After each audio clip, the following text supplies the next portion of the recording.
This episode of That Boy's Got Knowledge was recorded at the House of Bombshell, located at 3601 Clarks Lane, Baltimore, Maryland.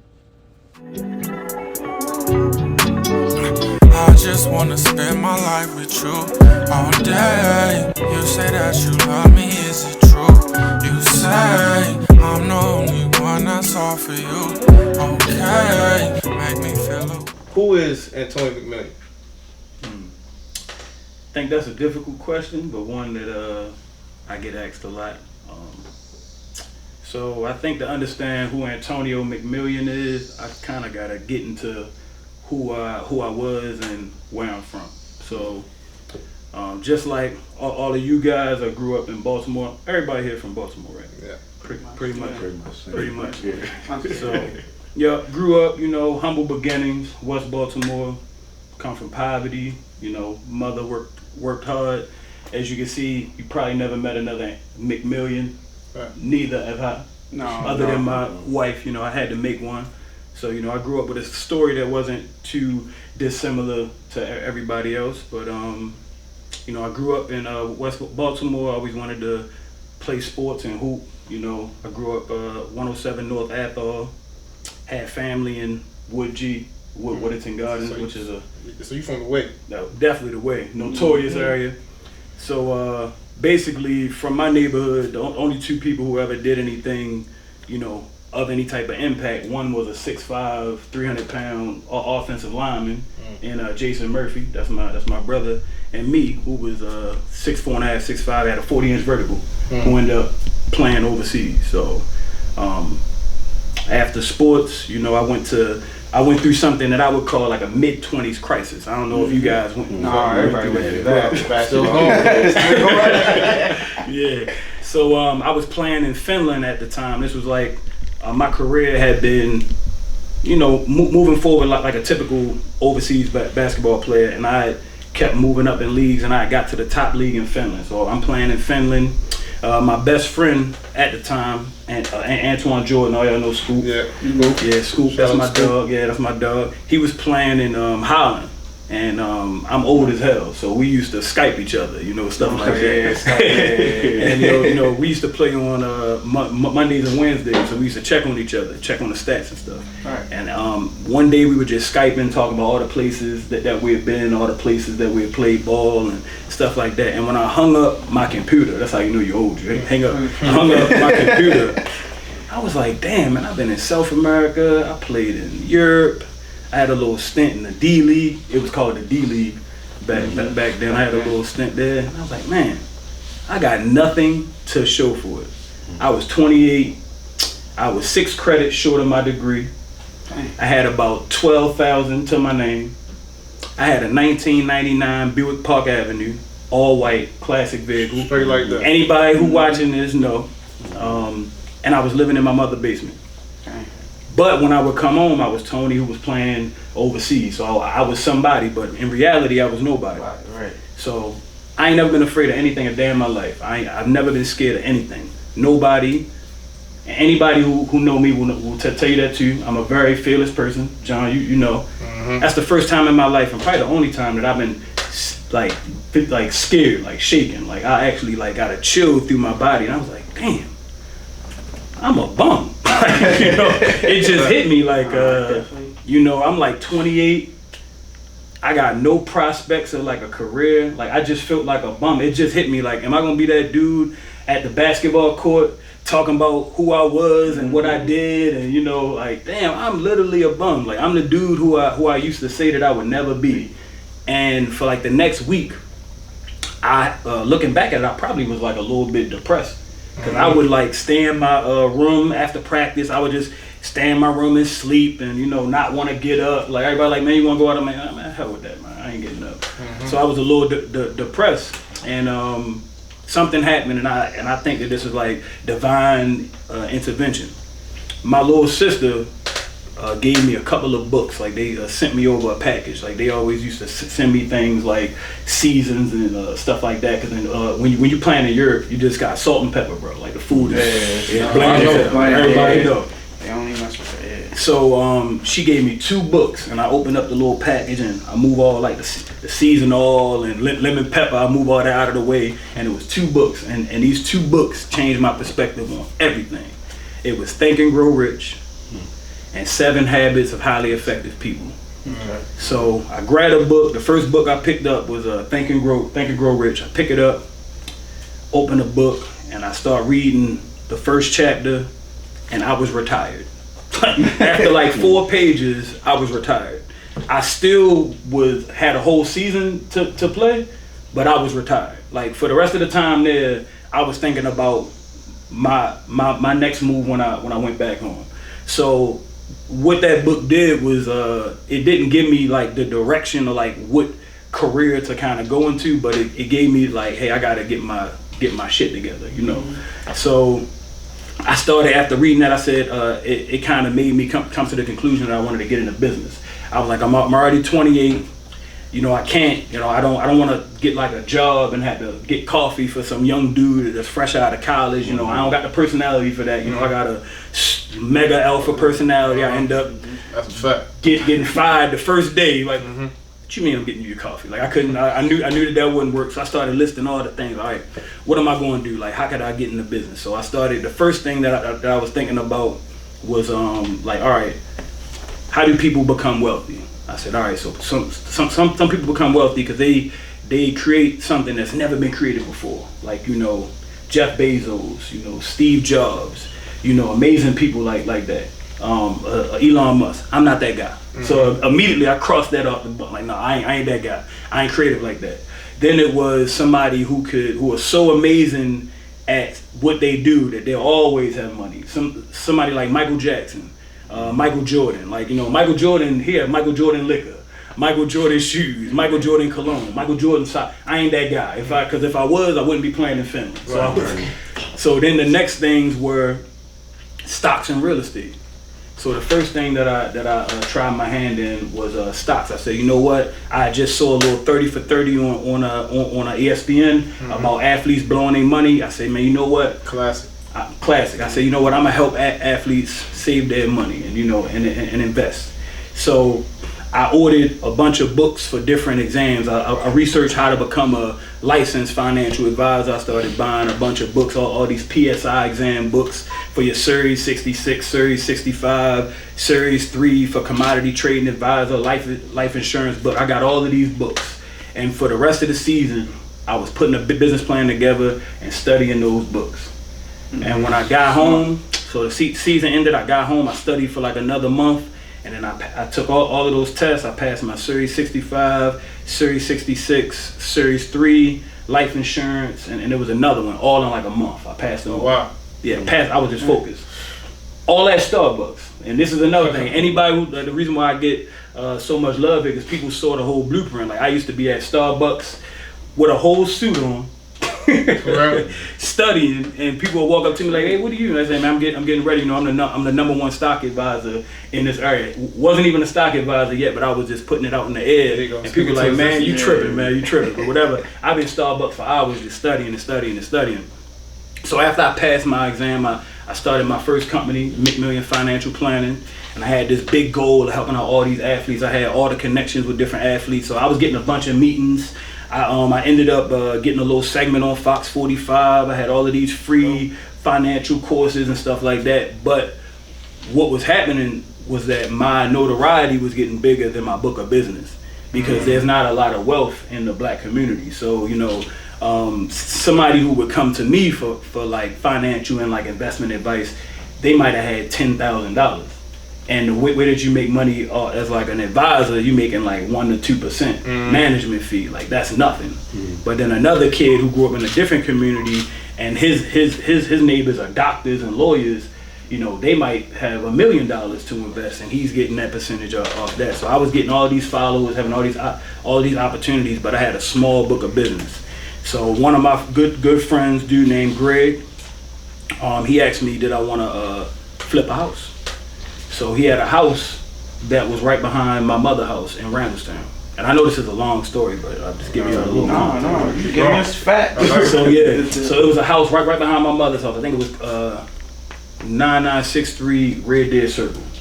And he was like, hey, look, I'm about to get this. I already got the hard money loan locked up. We both got put up $30,000. You know, you want to get into it with me? At the time, I might have had $15,000. So, true story, borrowed the rest of the money, went in with him, just start taking notes and watching him. He had like a very detailed militant process. He was very good, but I picked up on things that I knew the reason why he was only flipping one house at a time. He would come to the site every day. He was making Home Depot trips. He was really like managing the property good, so that he wasn't losing money and he wasn't getting taken advantage of. But you cannot like grow your book of business if you got to check on the house every day. You making 5-hour Home Depot runs, like, so I watched him do all of these things that was good for that particular project. But I was like, okay, if you ever want to scale this business, you can't do that. You gotta run it more like a business than like a one-off. So 4 months, we ended up making $45,000 a piece. Immediately, 4 months. 4 months. 4 months. That's tough.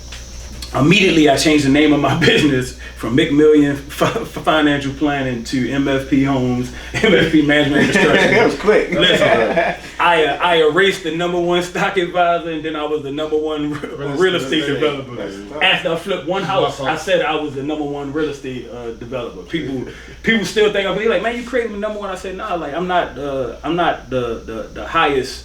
The biggest developer yet, but I'm #1. Like, you know, I don't care if you believe that. I know I'm #1. Right. It was written. Speak it, believe it, receive it. So, and then that's how I started, and since then it's just been compounding and growing and growing. Now I own MFP Management and Construction, licensed construction firm. We do all type of government contracts and do our own development. I'm a partner in a couple of holdings companies where we purchase a lot of homes, renovate them. We do land development, new construction, multifamily, commercial. And over the last 7 years, I've personally flipped 122 houses. I've been a part of probably like 250 projects in total. You know, I just bought, my first couple of pieces of land.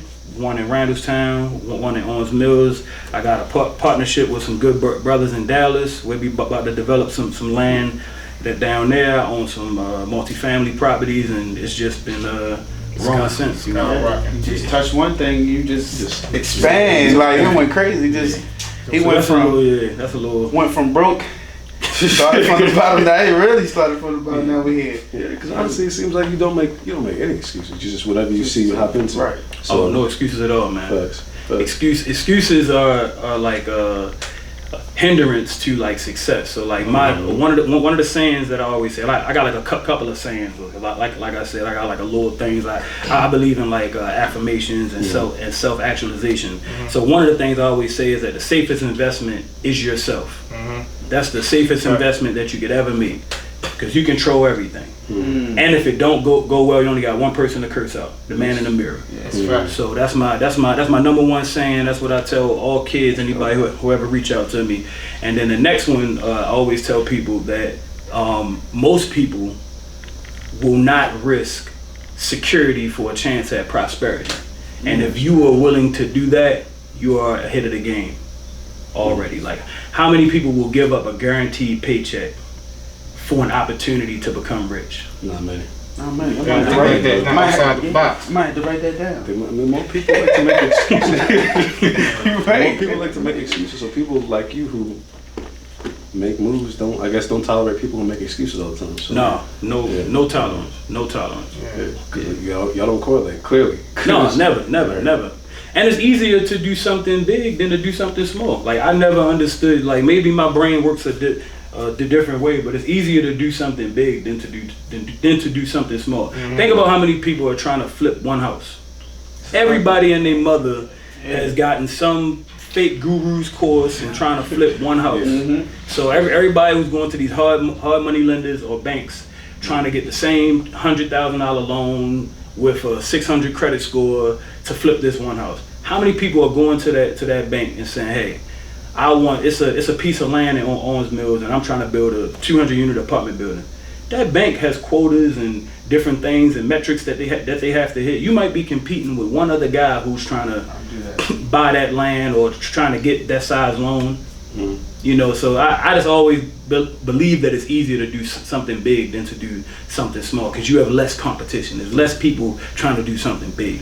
Right. So and it's all a game of numbers, in my opinion. So before we get into the real estate side, before J-Mo starts attacking you, he was. I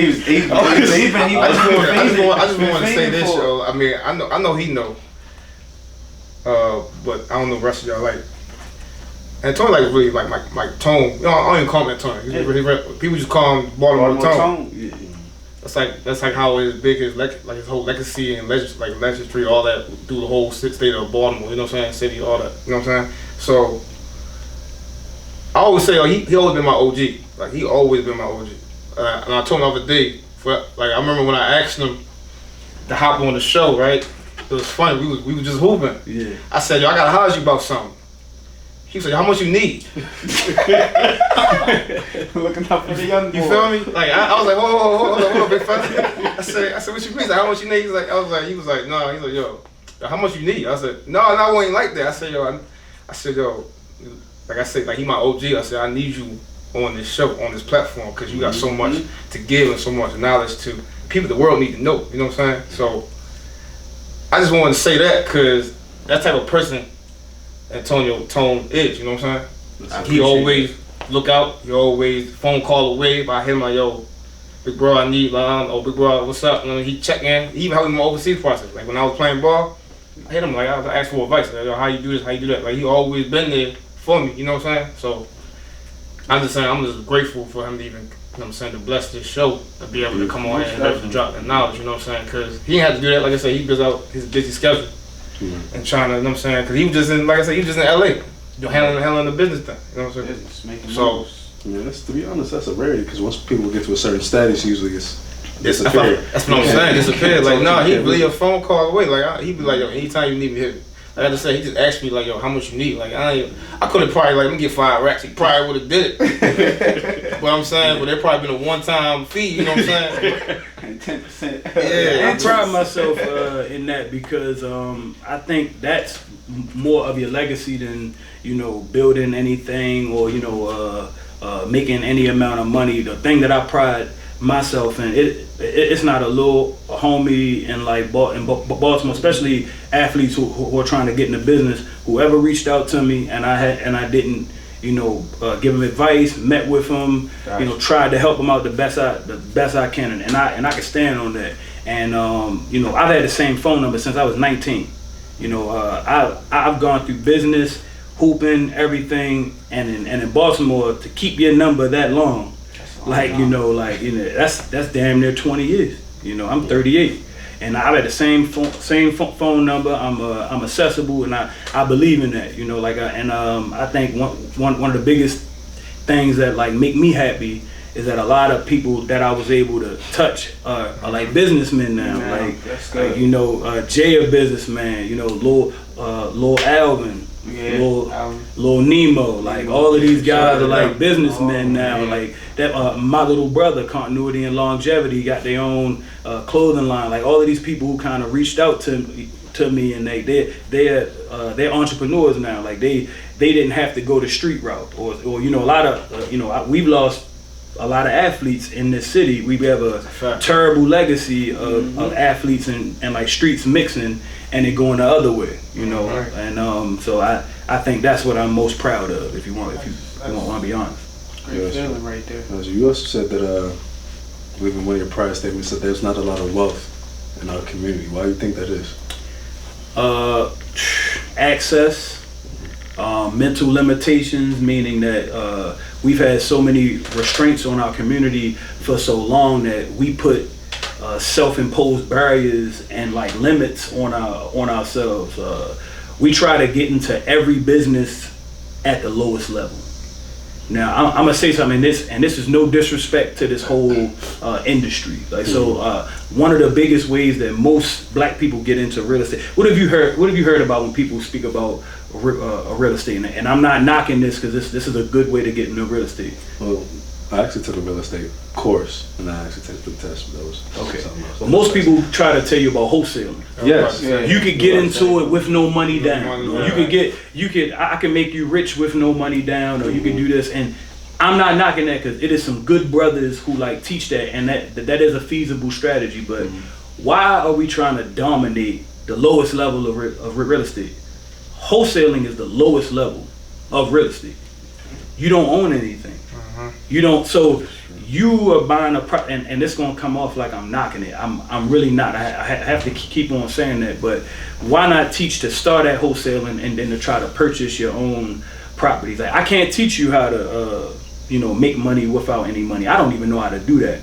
But I could teach you how to make some money. Like that's I just think that we in our community, we've put too many limitations on ourselves to like enter things at like the lowest level. Like, why not build like you start at the podcast level, but I think he could own his own multimedia company one day. Like, just think, why not think big?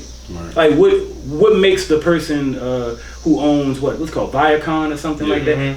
What makes that person better than y'all? Like, give me what? They're white. They had an opportunity, like even the good young brother filming this, right? Why not create your own multimedia company and start filming movies? Like, what makes Steven Spielberg or whoever better than him? So when I got into real estate, my thoughts were, I'm not stopping at owning row homes in Baltimore or anything like that. No, I want to build the Four Seasons. I want to own a 500 townhome development. I want to own land. I want to, like, why not? That's just the biggest thing that I think. I think we have mental barriers outside of the actual tangible barriers with laws and racism, systemic barriers and stuff like that. But you can't control that.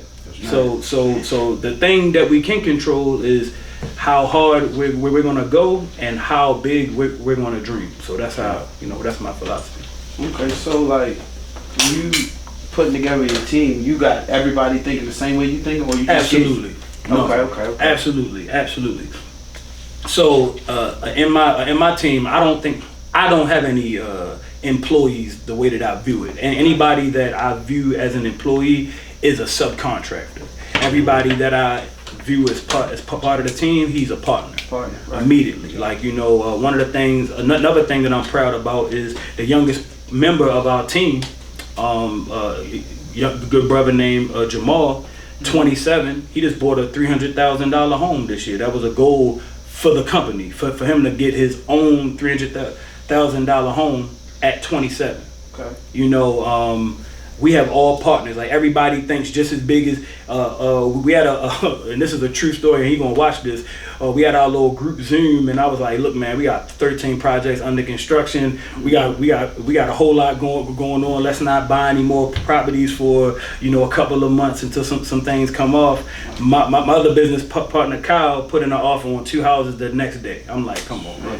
But that's just the mentality that we got. So I don't believe in having employees. If I view you only as valuable as an employee, you're gonna be a subcontractor. Even if I hire you as an administrator, I believe that you have potential to be a bigger part of the team. And that's and anybody who works with me know I rock out like that. Everybody get a profit share. That's how we do it. I want everybody to be just as invested in my dream. Like, it's our dream. It's not just my dream. Definitely dropping pros. I'm pretty sure you can be dropping more pros when you get back. I just wanna spend my life with you all day. You say that you love me, is it true? You say I'm the only one that's all for you. Okay, make me feel away. So I know before you said at one point you're doing this deal where you only had part of the money. Yeah. Where did you get the rest of the money from? Because I know a lot of people try to go to the bank, get loans. Our community probably has a lot of trouble doing that. So where did you get the other piece from?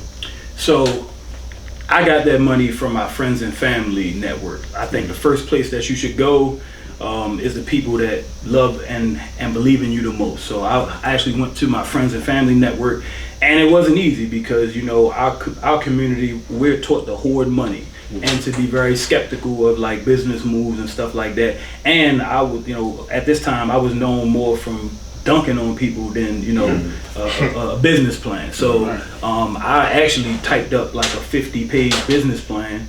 No exaggeration. I got my bachelor's in English. So that was, and it still wasn't easy because I didn't know. This is all off Google, brother. Putting, executive summaries. I knew nothing about it, and I put together these business plans, and I was given full-fledged presentations for $500 units. Like, looking back at it, it's ridiculous. Like, that I even had to do that. Like, it's funny how this, in not that much time, if you really think about it, it's like less than 10 years. Now I might got on some $1,000 shoes or something, and now, but at that time, like that $500 was like the biggest thing in the world. Like I would practice in my mirror this presentation to get $500, $1,000 or whatever, just from friends and family. Some of my friends and family believed in me, some did not, so.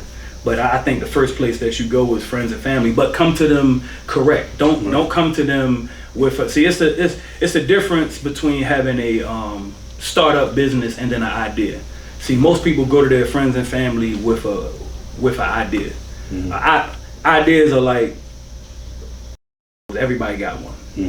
But I don't want to say that, but like a startup, like you come to them with like a proof of concept. Like you come to them with an actual business. Like, hey, this is my business plan. These are my projections. This is my SWOT analysis. Strengths, weaknesses, opportunities, and threats. This is what I'm expecting to do. This is how much equity I've personally put in. This is how much sweat equity I've personally put in. Like you come to them all the way correct. So, because that is a reflection of how you're going to handle the money that they invest with you. But most people come to you with like an idea. Hey, bro, I want to open up a rent a spoon. You gonna help me out? I got this spoon, whatever. You gonna do it? Like, bro, what's going on? Like, nah, you gotta come to them correct, especially your friends and family. Right. You said that you were known most for dunking on people. Facts. I know a lot. A lot of athletes have that like stigma coming out of the whole dumb jock thing. LeBron, that comment, just shut up and dribble. Yeah. So how do you think we, as athletes, going into different businesses, different fields, kind of get around that? Excuse me. So with me, what I did was I had to completely rebrand myself. It shouldn't be like this, but this is something that I had to do. I don't know it. It might be a little easier now with LeBron James kind of taking the arrows for all of the athletes for that. But at the time, what I did was I had to completely disassociate myself from like sports publicly. Like I would I wouldn't post on social media about sports ever. And for about 5 or 6 years, every picture I posted I had on a suit or some type of dress clothes. And it's funny, I wore a suit and dress clothes every day when I really didn't have the money. Now that I am who I am now, I wear what the hell I want to wear now. But at that time, when I was trying to like rebrand myself, like, cause I'm very well known in the area for basketball, and for like dunking on people. Like I wasn't joking when I said like that. I was known for like it was, how it is now. Like Tony, real estate. I was Tony with the bounce. Like, and I had to get that out of people's mind that the first time that they saw me, it'd be somebody. The first thing that they would ask me about was overseas. Like, bro, when you leaving? You're going over? Like, nah, bro, I'm not leaving, bro. And that it also hurt me a little bit because I actually never stopped working out either. So at all times I would still look like an athlete. So every time I would bump into somebody without a suit on, they asking me like, bro, you want to hoop? Like, bro, I'm trying to pitch this business move to you. You asking me, do I want to play in this league? Right. So what I did was for like 4 or 5 years, and if somebody want to scroll back on my social media profile, I wore suits, dress clothes every day. Every day, suits, dress clothes, put up quotes. I would do nothing but business stuff every single day just to rebrand myself. And after a while, I became known more for business than for basketball. Now, people don't even bring up basketball when they talk about me. So you gotta rebrand yourself, because I think before the show started, we were talking about brand confusion. That's a real thing. So like you could be. You want to have something associated with your name, something positive. So like if you do real estate, you want to be, Tony the real estate guy. If you do podcasting, you want to be John the podcaster, Ern the podcaster. You want to be known for that, because when you're not there, and it's and somebody that know you is in a room, and an opportunity for you presents itself, you want to be the name that come to their brain. So let's say that in real estate with me, like we get a whole lot of properties like this. Let's say that somebody's in the room and somebody's talking and say, hey man, my aunt just passed away. I got this property. I don't know what to do with it. He said, look man, I got my guy Tony. Let me hit Tony. He'll buy it from you. He'll know I'm telling you. He'll buy it. It's because my name is one of the first names that people think about. In like real estate, you want to, if you guys are going to podcast, you want somebody could be in a room with another podcaster.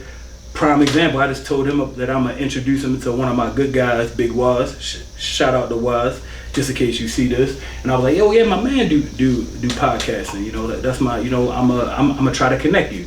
So that, like, you want to be known for something. If John also had a mixtape out, he had a carpet cleaning company.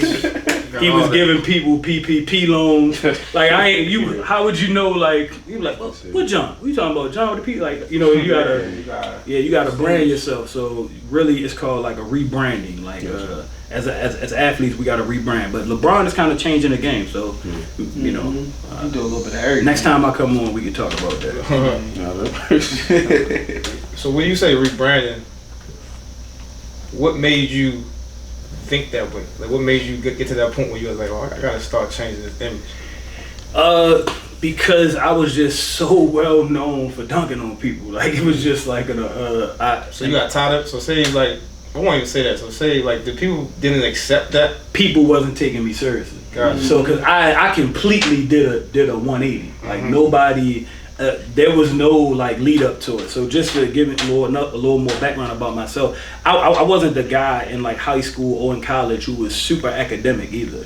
Like the way that I am now, you would have never saw it coming. I'm also from where I said I was from before. So I used to hang around nothing but athletes and street dudes. Not that I was doing too much in the streets, but just that's my story. Like you would have never thought. And then one day I went away and I came back and I had on a full suit.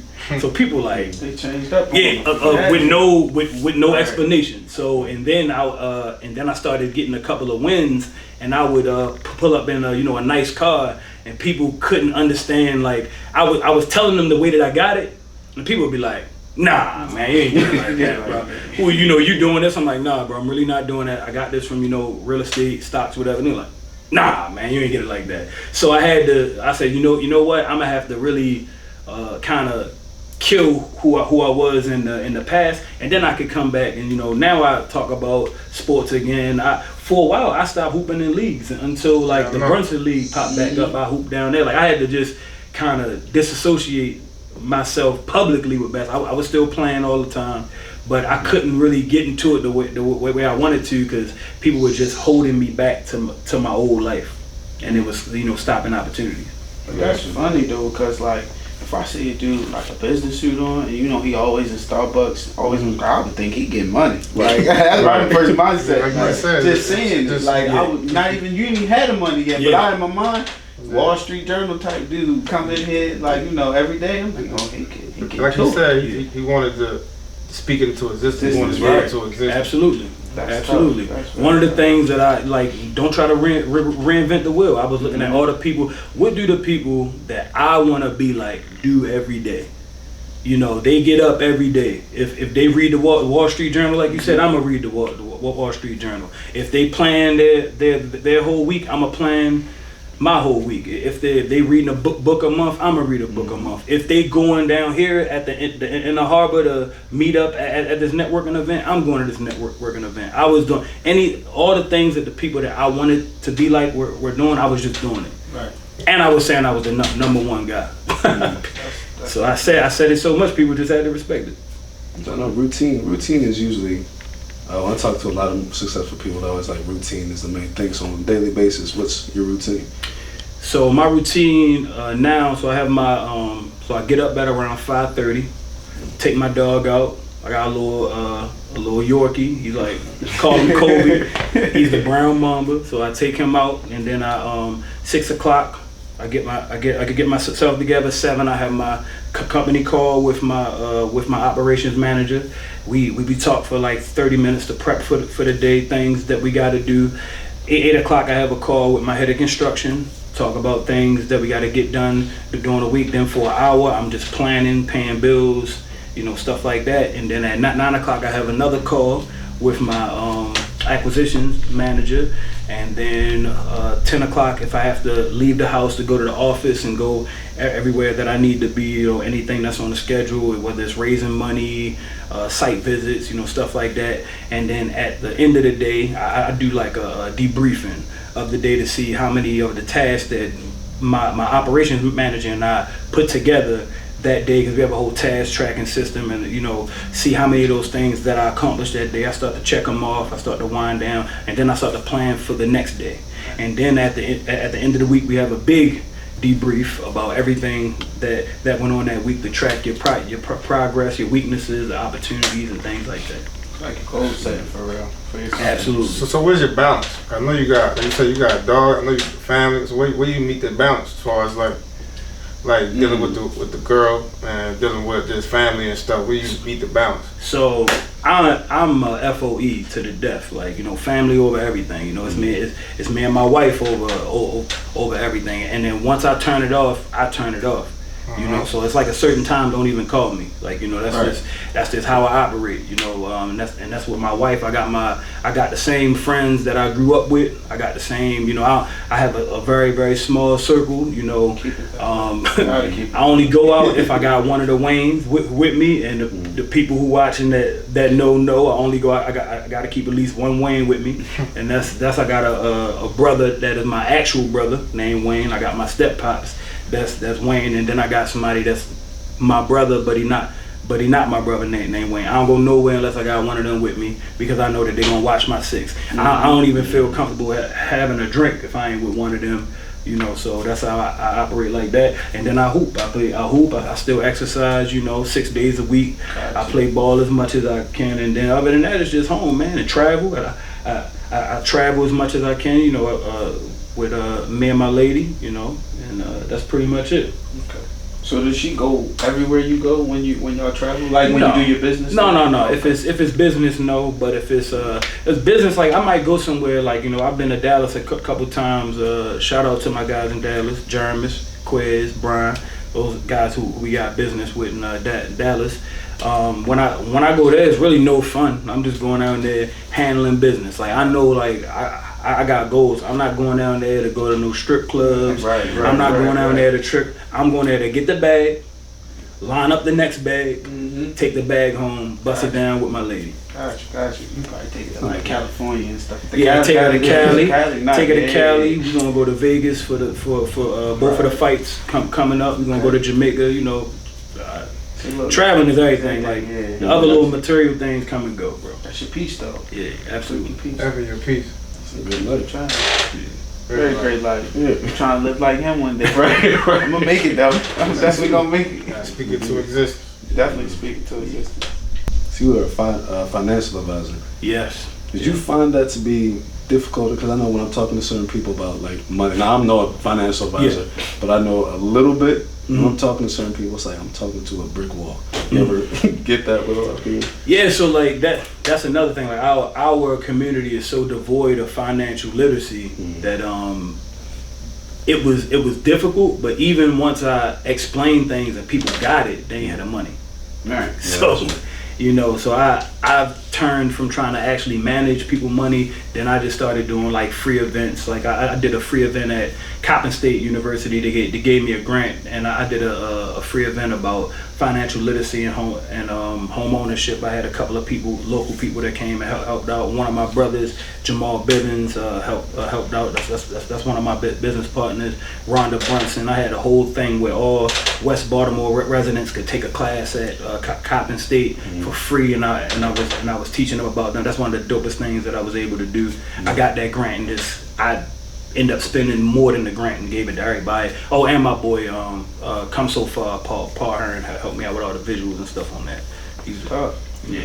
Wish I would have knew you before when I was in college. Like I've been making money. I've been trying to tell people for years about stocks and real estate. It was like I was speaking French, man. Right. I'm still learning, but I got my foot in there. I got 2 feet in there. Not everything in there, but I got 2 feet in there. You gotta get your quad in. Yeah, I gotta get everything in there. It's like taking an ice bath, you know. Yeah. I got my feet in there. Yeah. I reach up and try and get up there. For real. Trying to get there. Well, one day we're gonna get there, but right now we gotta go take a break. We'll be right back. I just wanna spend my life with you all day. You say that you love me, is it true? You say I'm the only one. Let's get to the nitty gritty game. What is the bag? How do you get to the bag? Man, the bag is everywhere. Yeah, the bag is definitely everywhere. I think that you can make a whole lot of money in any venture. You just got to be great at it. Mm-hmm. And if you're bad at something, you won't make any money. So the example that I like to use is that the #1 janitor is a multimillionaire, and the worst doctor is a bum. Just think about that. The person who owns the #1 janitor company, he got contracts with airports, hotels, I ain't thinking about military about that bases. neither, He's but- making millions of dollars living in Beverly Hills or wherever. And then the worst doctor, the guy that has terrible customer service, he gets bad reviews. This doctor has a little ass office in the side of a building, and he's making $60,000 a year and gets sued all the time. I So- should open my eyes. So you could get the bag in any field. You just got to stick to the principles that allow you to get the bag. So let me touch on this thing. I don't know if it's too like close or whatever, but what is your biggest deal that you had as far as real estate? The biggest deal that I had as far as real estate, Like, touch on that for me. let me see what I can say. I know you got I know you touched on the properties you like the land you brought in Dallas. Yeah, but I'm working on that. Yeah, so I know you're talking about the stuff that you already own. I know when we did speak, you had a couple properties in Y. Yeah. So I know your hands in different baskets, like you said, and different. You know what I'm saying? I want to know when can you go in that basket and actually dig up that cash? So one of my biggest deals, I've had some big real estate deals and I had some big non-real estate deals. So I got into a couple like pre-IPO companies that hit pretty good. You know, I don't want to speak too much on it, but less than an M, more than 6 figures. I say that. Alright. You know, I've had. You know, don't want to speak too much. You know, IRS man listen. That's all I need to know. I just want to know if it was an M. Yeah. And then 500 grand? 600? I just want to know where you was at. look, it could be 101, man. Don't let the IRS man. It could be 101, bro. It could be 101. Got it stay somewhere. But and then like real estate, you know, our deals, you know, I've had deals, you know, you can make over 6 figures in a deal, and then we can make 20,000 in a deal. But we do so much volume. The thing that separates our company from everybody else is our volume. So if we have 15 properties at a time, even if we were doing 20K, which is the minimum that we would do on a deal, that's still 300,000. If you know, for that quarter or whatever. It was a like quick that. turnaround, like 3-4 months. Anytime. I mean, some of them could be 3 to 4 months, 6 to 9 months, depending on the big. But the longer the time, the bigger the profit. Bigger the price. The bigger the profit. So you know. That makes sense though. Yeah. You get them what you put in. Yeah. I know that when we go into like it's like real estate, I know you got your hands in, like I said, different baskets. Yeah. Like I know you use real estate as more so base. Yeah, absolutely. So I know you got your hands in different investments. I want you to touch on like certain investment that you can speak about, some ones you can't speak about. I know some stuff's on the wraps. Yep. So so in like real estate, you know, I own a restaurant. I own some commercial buildings. I own a lot of couple of apartment buildings in Baltimore. I own small pieces of some bigger deals that I got in where I wasn't the lead on the deal. A couple 300 units, and then we have our own portfolio, and then the other investments I gotta kind of tell you offline, but couple, just I'm invested in the marijuana space legally. I ain't the plug. I got into a couple of private marijuana companies that's about to turn public, and then some other stuff I'll tell you later. You still dabble in stocks? All the time. All the time? Yeah. And I was telling, just for the record, I was telling all you people who follow me for 12 years about the stock market. I was telling everybody. Now everybody hitting me up trying to tell me about stocks. How you gonna tell me about stocks? I was the first stock guy. Yeah. But So, go ahead. Oh, I'm gonna cut No, you good, bro. What's the most complex type of deal that you've had to deal with? So in real estate, doing a large deal is the way that you put it together is called a syndicated deal. So like the smaller the deal, the simpler. So if I'm just buying a house for $200,000, putting $100,000 in, we might do it all cash, in-house money, or we might get one investment partner to come in with us or something like that. But if you're doing like a large deal, let's say you're doing like a 100-unit apartment building, those deals are called syndicated deals. It's a lot of moving pieces that becomes part of that deal, and each piece gets a different equity share of that deal, because you'll need somebody just to sign on to the loan.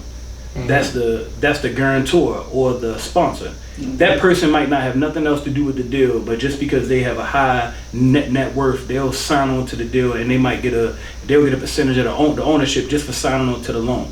And the loan could be a non-recourse loan, which means that they can't, you don't even have to guarantee it, but you need that person's balance sheet. Yeah. Boom. Then you have the person who's on the asset management, the person that's actually, managing the asset. You got the person that's handling the pre-development process, all the permitting, all the underwriting, all the stuff like that. Then you have the people that are going to raise the rest of the money. The deal might be a $20 million deal, and you got to bring 20% to the table. You got to find $4 million.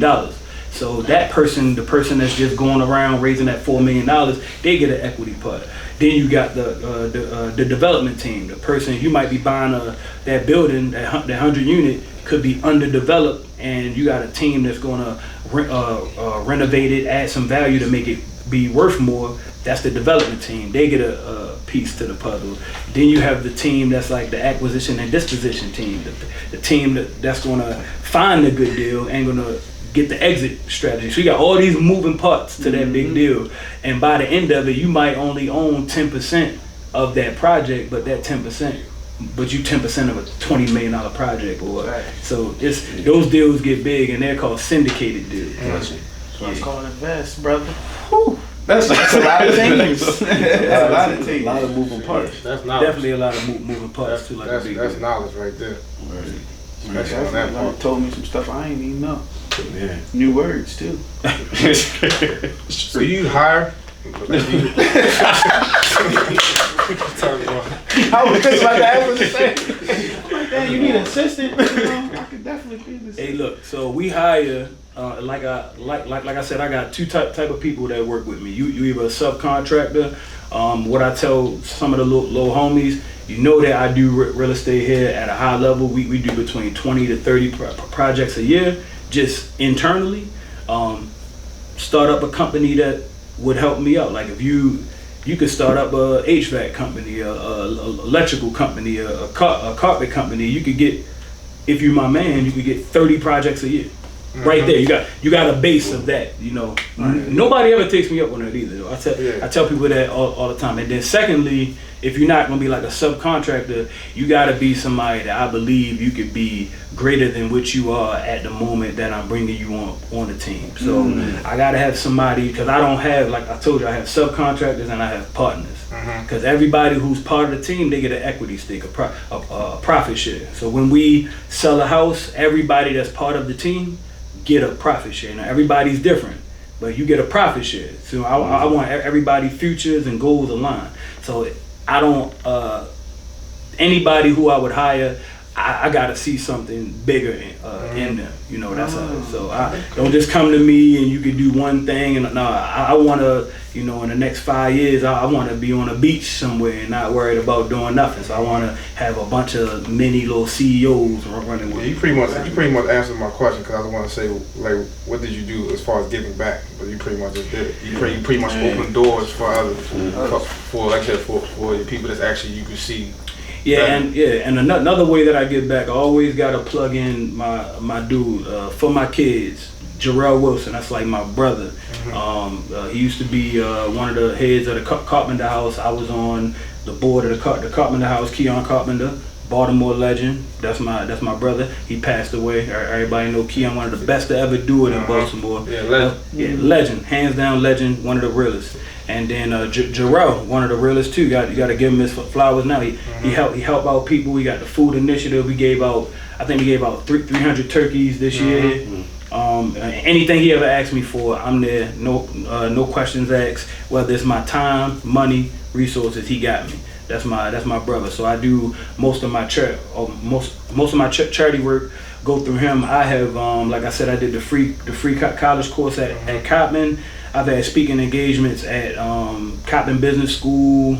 I had a little ongoing program with them. I spoke at Central Bookings. I spoke at all the high schools in Baltimore County. I've done free events. A couple years ago, I had a Taking the Next Step event. If you go to my social media, you could put up the video. I said this 3 years ago that we're gonna take the next step, and I told everybody to get on that wave with me. Some of them did. I got people who spoke at that panel who are doing major things, and I got people who have attended that event who are doing major things. I told everybody we was gonna take the next step. I've took 10 steps since then. That event was like a motivational thing. One of the sharpest dudes in Baltimore, you guys could research his name is Ernst Valerie. He let me use his apartment building that they just built there. They just built a new 106 unit apartment building, and before it opened up, it's called the Nelson Cole next to the train station, and he let me have the whole building. We did the event, and at the end of the event, I told everybody, this is his building. Like, you could think about this. This is a young brother that's 40 years old, and you're in his building right now. That's tough. So that was.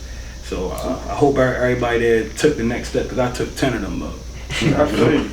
As you should though. Like I said, you preach on what you teach, so yeah, definitely. So since you take the 10 steps, do you ever, always get steps pushed back too though? Like, what problems do you see that happen? That's a good question. So problems are gonna pop up, but it's just two types of people. It's the people that look at a problem as just a lesson. To me, a failure is just a lesson, and an opportunity to build a stronger base. So I don't look at any little step back. There's no rocket that goes straight up. Kanye filed for bankruptcy before he became worth $5 billion. People don't even remember that Jay-Z had to lend Kanye $20 million from the tour that he didn't go on. I remember that. Not even 5 years ago. Now he's worth $5 or $6 billion. So all of those are just, to me, lessons and like teachable moments. So I don't believe in failure. So anytime I've taken a step back, I wouldn't even consider it a step back. It's still a step. It might have been a lateral step. It might have been a step back, but it's still, I've taken 10 steps, because even the steps backwards are just as valuable as the steps forward. Got you. So what deal did you was like, I should have got on that? Or I was like, I should have hit on that. But you like regret some deals, you be like, oh, that's now, like, for instance, like Jay-Z was like, I wish I would have invested in Dumbo before it was Dumbo. Yeah. And then he was like, now joint work like how much? I don't know, like over $7 million. Yeah. So I had a couple of deals like that. One of my dudes on the spot now. He owns Civil. Yeah. And look, that's my guy too. So I was looking at that building before he purchased it, and I just couldn't make the numbers make sense. And then he purchased it and made it an awesome spot. People jumping too. Yeah, that's one of them. Then before they put Chop Tank and all of that stuff down in Fells Point, those buildings were available for years. Like, those buildings were like dilapidated and like they were nothing. Like, those buildings down there were absolutely nothing. And I've walked by them buildings a million times. All of us have. We've gone, and then they turned that into chop tank. And now, crazy. You know, if you would have just those buildings weren't even a million. Them buildings probably was like 400,000. You could have bought them for like a county house. Right. And now, you know, it's chop tank. So quick. Now you said for someone to be a partner with you, you have to see something more for them than what they are at that moment. Absolutely. Has there ever been anybody where you can't see potential past where they are for them? Most people. And look, I'm a realist. And look, I'm a positive dude, but I'm a realist. You know, I speak straight. I'm a straight shooter. So like most people don't think I'm a very big thinker. You know, I'm not like a one of those hippie dreamers, but I'm a big thinker, and I want like amazing things that don't seem possible. You know, I want, and I don't need people around me telling me what we can't do. I need people to say, double down. Like that's what I need. Like, you know, those are pipe. Yeah, I need somebody that I'm running. He's lightly jogging only because he's trying to stand far enough behind me that if I drop some, he gonna pick it up. I don't need somebody that is walking like, man, he about to run straight into this street where them dudes don't like him. Like, I don't need that. So I need people to think like that. Like if somebody's coming to me to be an administrator, I want that person to want to be a head development manager. You know, something like that. I don't want somebody that's just like an administrator. Like I could get a virtual administrator from India. Right. You know, I could just sub out a project manager. I could sub out all of these different services. I could just pay a company to, you know, but I want somebody that wants like big things, you know. And so that's what I mean by I have to see something bigger in you, but you also have to want something bigger. Right. Definitely true. That's a word. That's a whole word. You come across a lot of people who are, I don't want to say being content is bad, because sometimes you have to be content with where you are in order to get to better. But some people are just satisfied with where they are, satisfied with being mediocre at best. And I don't know, it's an issue with me dealing with those type of people. Speaking on that, like I know earlier we touched on like you love to give. Like you love to like look out, but when do that limit?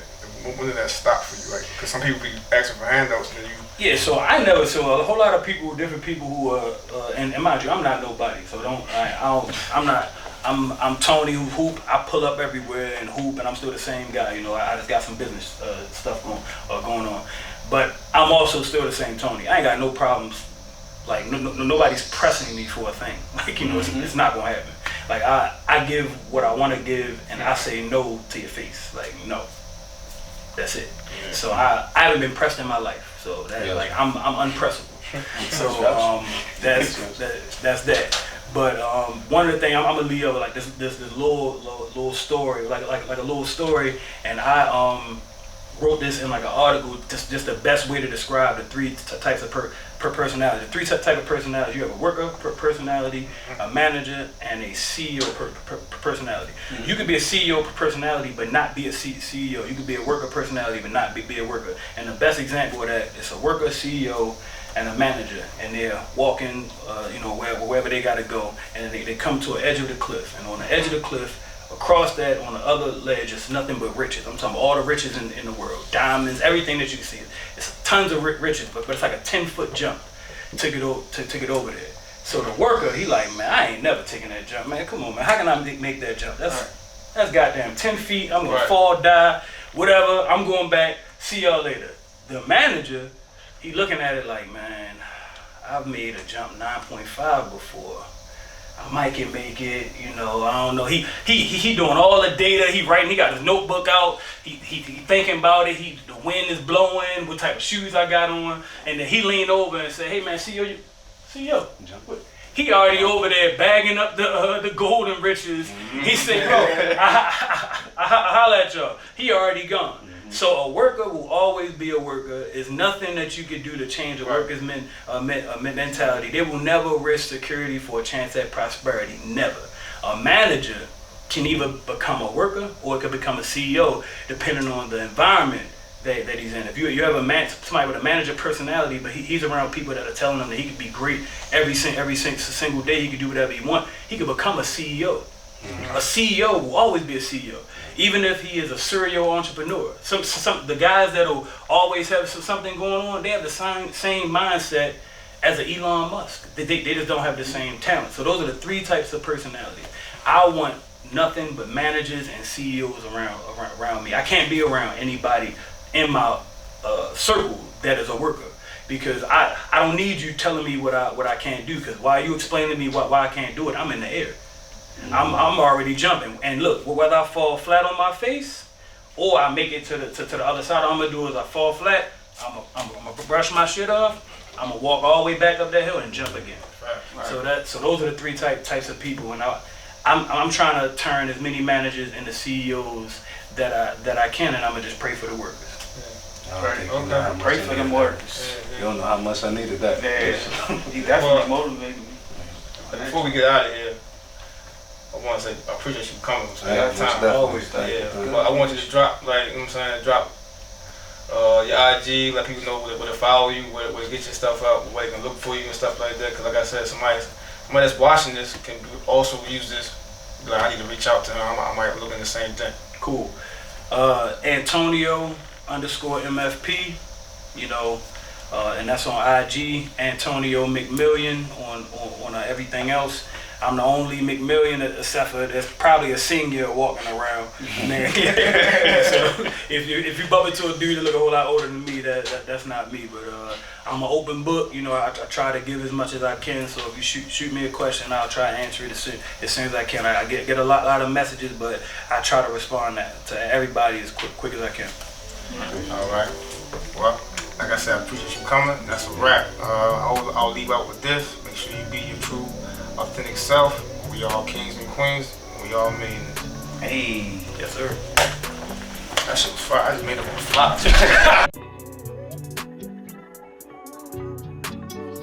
I just wanna spend my life with you all day. You say that you love me.